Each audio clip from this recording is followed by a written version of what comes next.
Hello po. Ang gagawin ko ngayon ay mag magic lure dito sa fork ng XRM 125. Tuturo ko po sa inyo guys kung paano ito gawin. Una guys, itong tubo na kinuha. Katingin lang natin ng 2 inches. Yan. Pinutol ko guys yung tubo na maliit. Yan, panoorin nyo guys hanggang dulo guys para matuturin kayo guys kung paano ito gawin. Para pag may mga motor kayo na gusto nyong i-lured, marunong na kayo guys. Ito ang mga simple tricks guys. Pero astig siya guys, no? Kasi maganda naman siya tingnan guys na naka-lowered. Kasi kadalasan yan guys pang choy-choy ba? Pang choyans. Yan. Bale, inano ko yung guys, grinder ko. Nilagyan ko ng guard para safety first yung pagcutting natin, no? Yan. Tsaka nilagay ko yung cutting disc. Panoorin nyo guys kung paano ko ito gawin guys hanggang dulo guys. Kung bago pa lang kayo guys, huwag nyo kalimutan mag-like, share at subscribe na rin guys para sa mga susunod nating mga tutorial guys about sa motor at saka bike. Yan. Inipit ko silang ng vice grip guys, no? Para hindi siya gumalaw. Yan, tapos katingin na natin. Yan.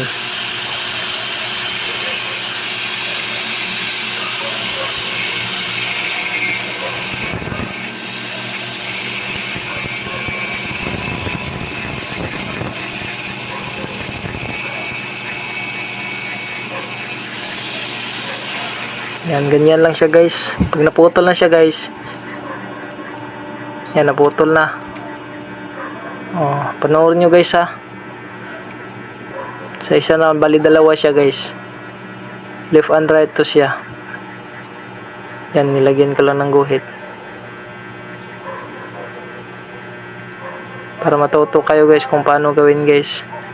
Bali ang size nya guys 2 inches guys.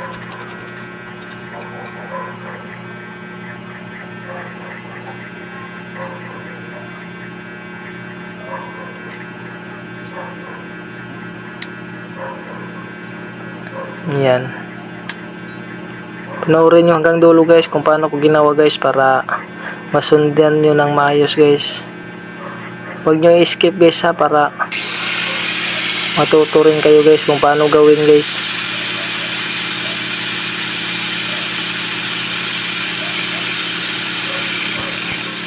Kasi akala ko dati guys paano mag magic lure. Di ko rin alam dati guys kung paano mag magic lure. Pero ngayon guys, easy na lang guys kasi madali lang pala mag magic lure. Ganito lang pala kasimple guys. Bali yung ginawa ko guys, no, yung extension niya sa itaas yan. Yun na lang yung kinuha ko kasi wala akong tubo na ganyan. Kinatingan ko siya ng 2 inches. Ayan. Tinanggal ko naman yung cutting disc kasi yung ipalitan natin ng grinding, yung pangpanas ba, para mapantay yung niya, nating para hindi siya, para mag-level siya. Yan.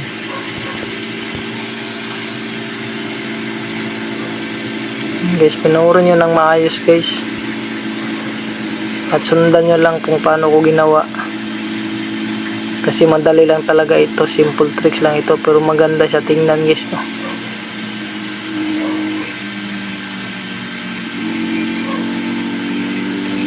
Dati napaisip ako, bakit mag-lured yung na mataas naman yung fork, yung standard niya. Paano ma-magic lured sa aking guys ba dati? Bakit natawag na magic lured? Paano kaya gawin yun? Pero sinubukan ko guys, no, nag-search ako guys. Ganito lang pala guys, simple lang pala gawin. Yan, basta sundan nyo ito guys, yung ginawa ko guys Madali lang siya guys. Yan na.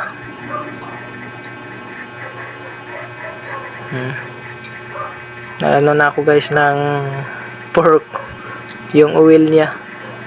Bali dalawa lang yung ano ko lagayan para mabalance siya, para pantay yung oil at saka yung okay, ayos naman.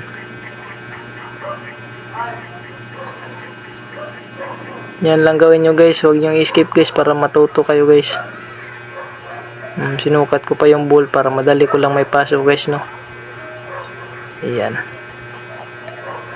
Nakita nyo gan guys yung ano, yung nasa ilalim pinasok ko at saka yung bolt.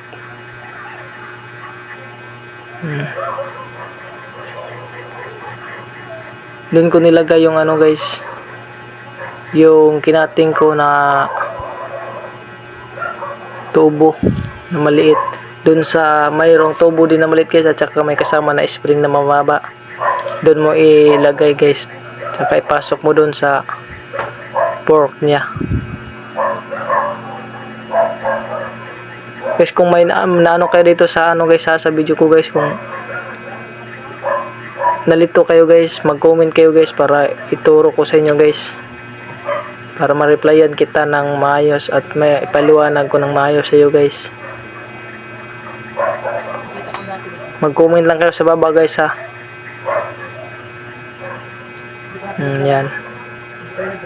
Next ito. Ayan, nakita mo yung kinuha ko guys.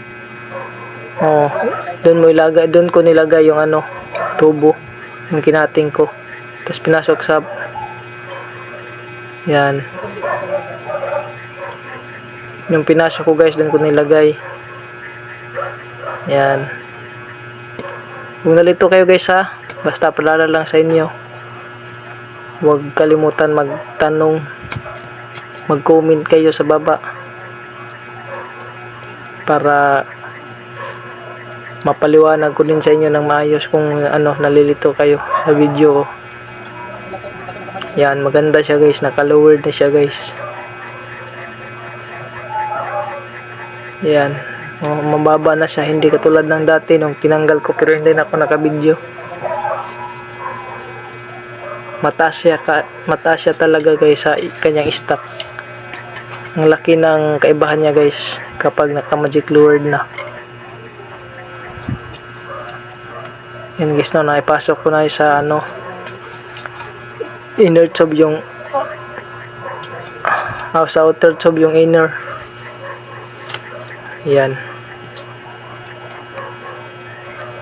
Mababa lang ang kanyang ano guys, play guys. Nasa ano din guys yung clearance niya, nasa 2 inches din yung play.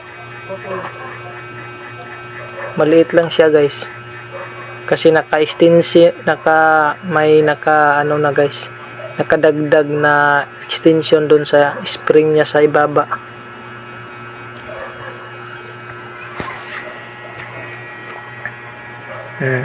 Dapat pantay din yung oil guys, no, para maganda ang kanyang pagka-play paglalaro niya ng ano, pork natin. Bali sinukat ko lang ng 2 lagayan. Yan. Madali lang naman ito gawin guys, basta panoorin nyo lang ng ayos yung video ko guys, at mag-comment kayo sa baba kung may katanungan kayo. Yan. Sundan nyo lang itong video guys, sigurado matuto kayo guys.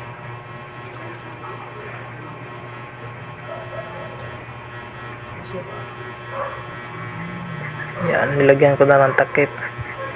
Hindi naman siya ano guys, hindi naman matigas ipasok yung bolt niya guys, kasi standard lang siya, hindi siya naka-extended sa taas. Hindi tulad ng mga sidecar, kailangan ng mga extended sa taas para matigas siya, ano. Yan, madali lang ipasok to guys, no. Ayan. Yan ang clearance niya guys, na maganda siya guys, no.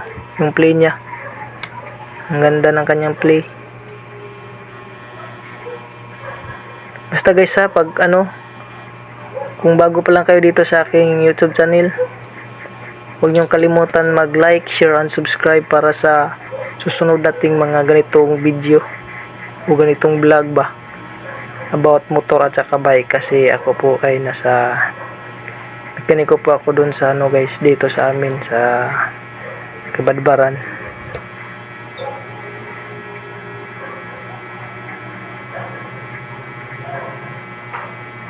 Mga experience ko lang ito guys, no. Ito yung mga experience ko na mga natutunan guys ba.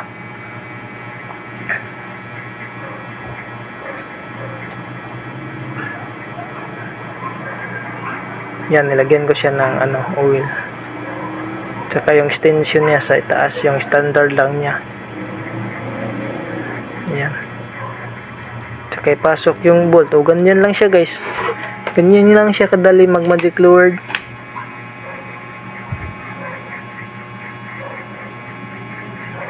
Mababa na siya guys, hindi tulad ng dati guys, no, mataas. Pero hindi ko na nabidyohan guys, no, pagtanggal ko. Pero ito na XRM guys na motor, bali customer ko to guys, sa mga barkada ng aking guys, babayaw guys.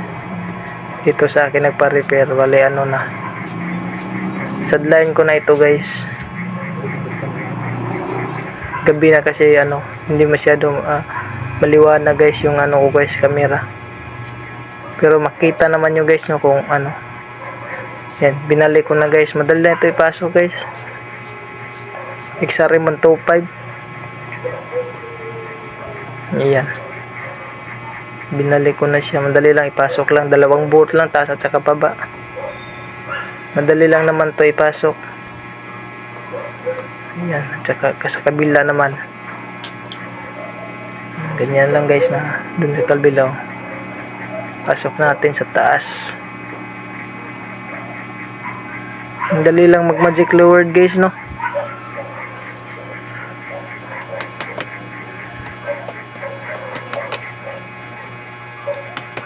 Basta sundan nyo ito guys, lang ang aking video guys. Huwag nyo i-skip guys, no. Tapusin nyo ang dulo guys para matuto kayo guys at matulungan nyo rin ako guys kahit papano guys ba. Malaking tulong na rin sa akin guys. At huwag kayong mag-skip guys, no.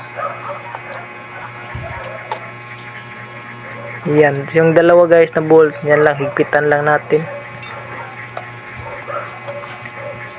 Yung sa taas, bali dalawa to guys, hindi na siya masyado nakikita guys, no, kasi sa aking camera. Kasi nilagay ko lang yun sa baba. Ayan. Tingnan nyo guys. Yan na siya guys. May kabit ko na, tsaka na lang, yung gulong na lang. Yan, sinukat ko pa yung para yung axle kung pantay na ba siya. At sinika ulit yung bolt para siguradong naka-fix na yung mga bolt niya at siguradong nahigpitan na rin ng maayos. Yan.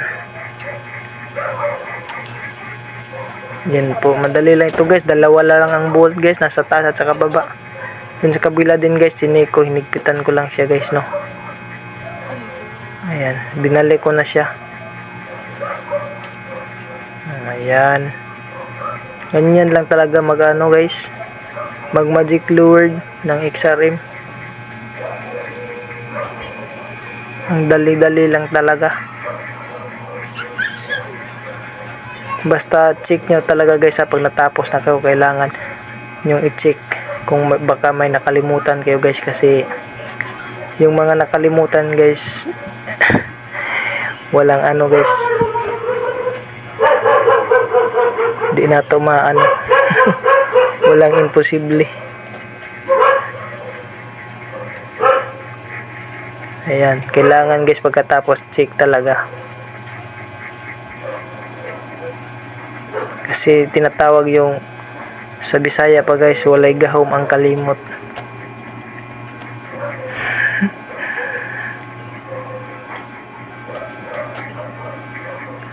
Minsan din guys, no, may dahil may nalilimutan tayo, may hindi mahigpitan, kaya double check talaga. Tulad na nito sa akin, mga motor, bike, kailangan double check kasi ito ang ginagamit natin pang araw-araw na sasakyan.